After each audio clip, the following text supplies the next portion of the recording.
Ko te kura tuatahi o St. Thomas Aquinas I Geelong na Hitereiria kai te whakaako I te reo Māori hei wāhanga o tā rātou marautanga ako ki ngā tamariki katoa o te kura. Kua rua taue pēnei ana nā te rahi o ngā tauira Māori I te kura. Ko te minita kaupapa waonga o Aotearoa ko Peeni Henare, te tahi kua kitea I te kaupapa.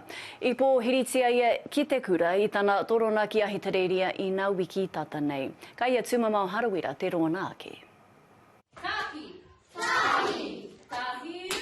Koinei te kura I a Hitereiria, e whakaatu ana me pēhea te whakau I te reo Māori, ki roto I ngā koranga. For home, it should be in every school, you know, just sharing our language with everyone, because it's not just the language, it's the tikanga and, you know, the spiritual side, and there's just a whole range of emotions that come with the language as well. Kei Geelong te kura o St. Thomas Aquinas e whitu te kau kiromita atu I Poipiripi.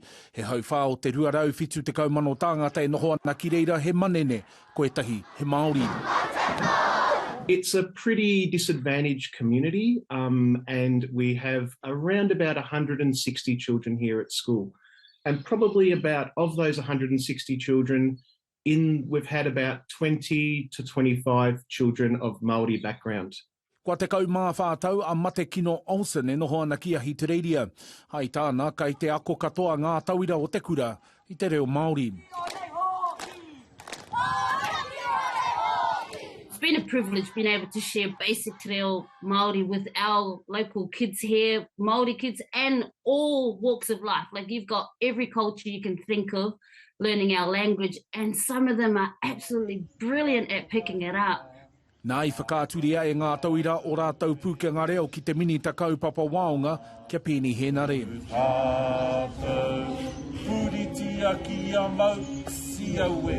It was actually the kids.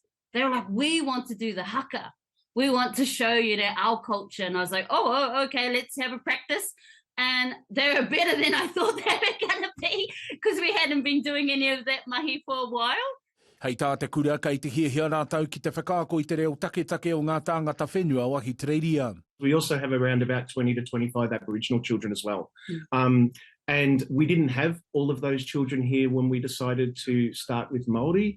And we're also, our Aboriginal education worker is helping our children also understand some of the Wharawurrung language. Me te hae hara tēnei te mutunga iho o tā rātau whai.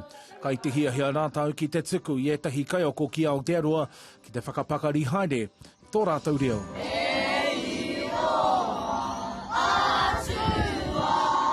Tumamau harawira, te Ao Mārama.